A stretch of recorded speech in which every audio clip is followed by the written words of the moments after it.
Greetings, everybody. Maximus here. I hope you're all doing well wherever you may be all around this great big world of ours. Well, you know that old saying, a picture is worth 1,000 words? Well, it turns out that's true, and I'm going to show you in just a minute. But as I'm sure you know by now, because you're subscribed to many aviation channels, not just this one, but over the past few days, many aviation channels on YouTube and social media alike have been talking about the preliminary report that has been released out of South Korea on the JeJu Air Boeing 737 crash landing from last December. And I got to be honest when I tell you, I wasn't even going to make a video on this subject at this point because I think I've covered it pretty well over the past few weeks and even almost months now at this point. And to be honest with you, there's nothing new was revealed. Nothing I haven't told you yet was revealed in their findings of the at least the partial report that they released. However, when I was looking at it deeper, I did see something that, well, it confirms what we already know, but it explains it a lot better. And the one thing that I noticed when looking at other videos, there's a lot of great channels out there with a lot of smart guys, and mostly, the ones with pilots, and they make a lot of great points, and there's nothing to argue with that. However, many people, including South Korea, all end with the same phrase. We don't know what caused the crash, and we won't know for some time until the full report is done. However, that's not true. That's not true at all. We know what caused the crash, and we know it took 179 lives.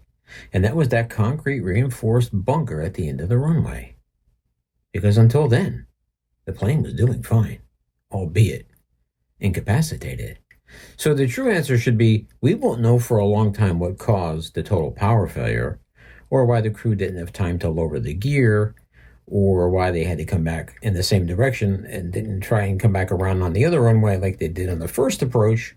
Those questions that we need answers to, and the families of those 179 souls lost need answers to, so that we can have a safer aviation world going forward. But we know what caused the crash, and that was that wall. So let's go over the report, let's take a look at it, and then I'll get to the pictures that I was talking about that shed some more light on something we already know. Okay, so looking at the report, the preliminary report, you may have seen this on some other channels already, but it gives a synopsis. It gives the date and time, the aircraft, the airport. It gives the history of the flight, that it left Bangkok with 181 souls on board. Then at 8:54:43, first communicated for landing with the air traffic controller at Muan International Airport. The tower cleared them to land on runway 01, which is the same runway coming in the opposite direction. Then the crash occurred. But it was at this point that people on the ground were able to see that the plane had its landing gear extended for the first approach. Then the tower contacted them and warned them of birds. It was at that point that the flight crew issued the Mayday 3 times for a bird strike, and they were going to attempt to go around. So they retracted the gear and went into the go around setup.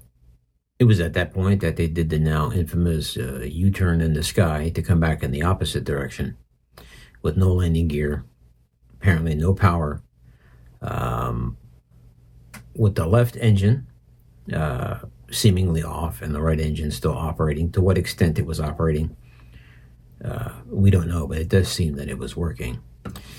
And then the plane landed, and we know what happened there. Some more information here. Let's talk about the pilots for a minute, because there's a mixed conclusion on this. Some airline captains are saying that this crew is inexperienced, with 1,650 and 1,339 hours respectively.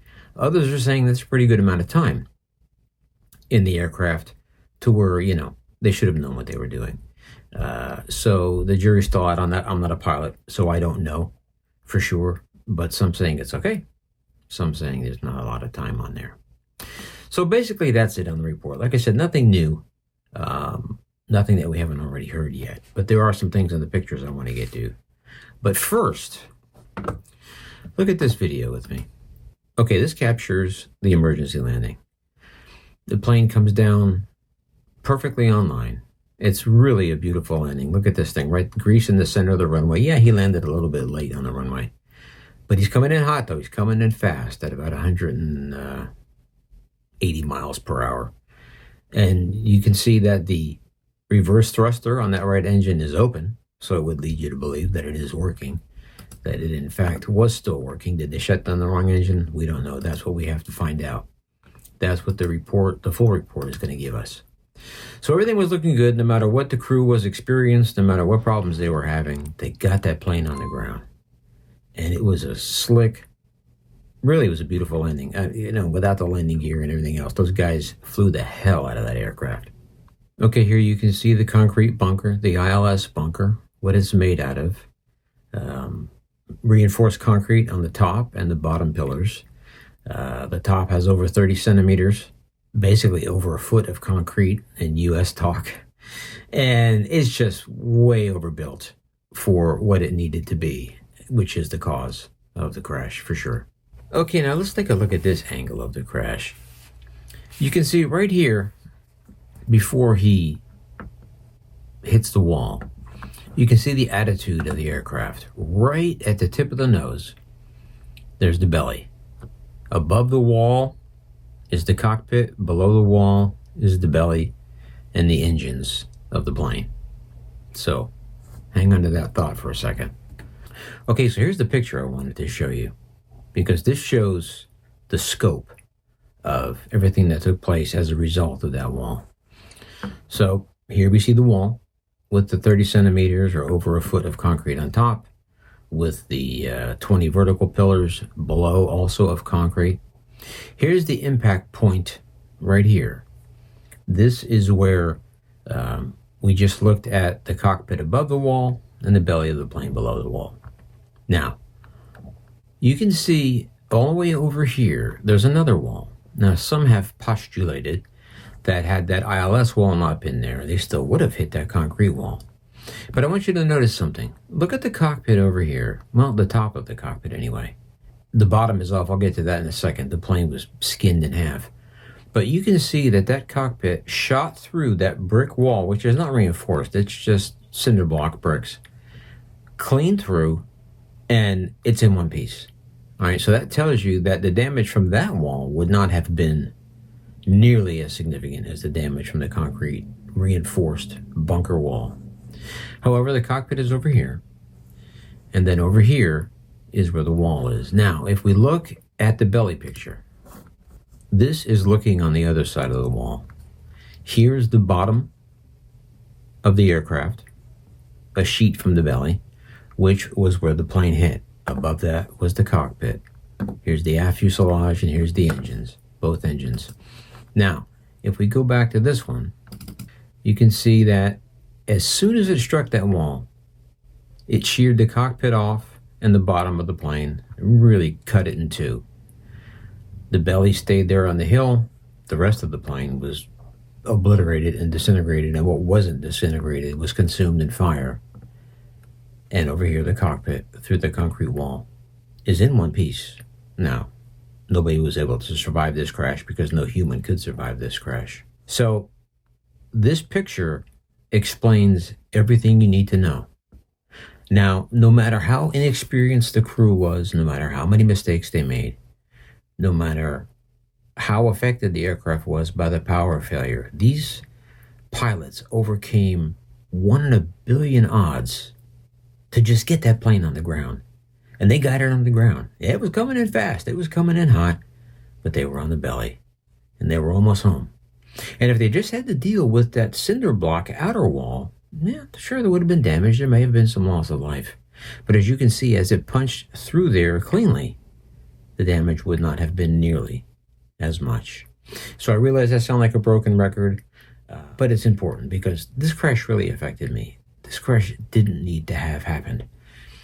Everything that took place, regardless of who did it right and who did it wrong, was it the plane? Was it the pilots? Was it the birds? That point is utterly irrelevant. Sure, we need to know as far as, future flying is concerned, 737s, the flying public, the families need to know. But the bottom line is, it was that wall.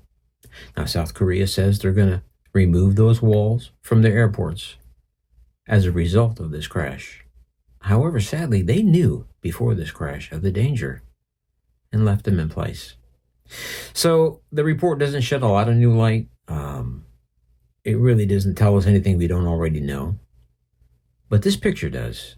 This picture drives home what the cause was that took those lives.